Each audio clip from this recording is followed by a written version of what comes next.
we took the recent data, we used AutoArima to actually forecast up to whatever is available, and we measured true out of sample errors, and it turned out that the out of sample error was 1.65%, so which is pretty darn good, given that we are trying to forecast well over 1.5 to 2 years of that.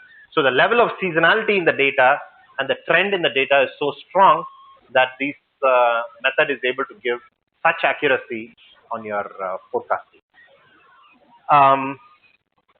Holt Winters in this case actually gives you 1.45%. So Holt Winters also does pretty good forecasting. But I should warn you, this kind of forecasting accuracy is not given. Forecasting, as I mentioned in the beginning, is difficult when it's about the future. So here is the data of number of new houses that were built. Okay, from all the way from 1991 on, and this data has nice seasonality. All of that, be it AutoArima or Holt Winters or whatever new fancy method you might come up with, they would have all predicted what would have happened into the future was this. None of them could predict that there was a housing crisis coming, and what actually happened was this. Clearly, the past data does not have that intelligence. You should not expect that as well from the data. So use the forecasting, the numbers wisely. Realize what is possible, what is not possible. These are methods that uses only past data. Past data clearly does not have that information. If you wanted to predict this, perhaps one could use some regressors. You could use information about, are the houses overvalued? Are loans getting is the number of loan defaults rising?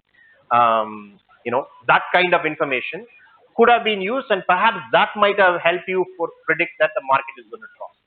But the time series data itself does not have that information. So we need to understand the limitation of the methodology that we are dealing with.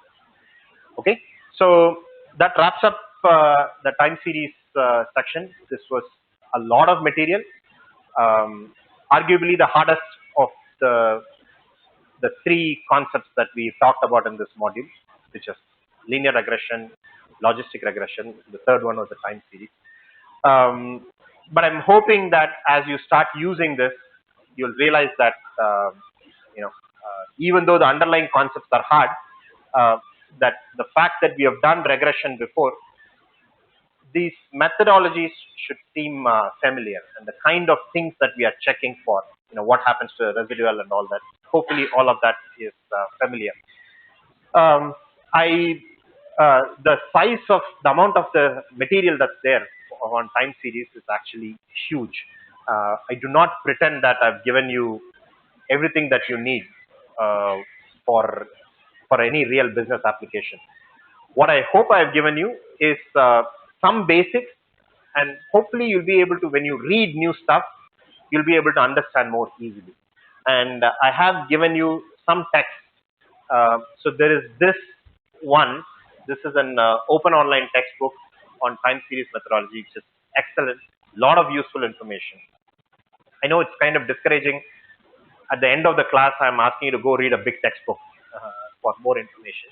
Here is a condensed version of the same book, couple of pages. So please do at least try to read this, and you'll find a lot of useful information. And there's also another short tutorial on using ARIMA models. Both of them you'll find useful. If not for the lab, at least for your general GNQ, whatever. Okay, so that wraps up this. It was really a pleasure interacting with you guys. You will have, you'll learn a lot more in the next modules.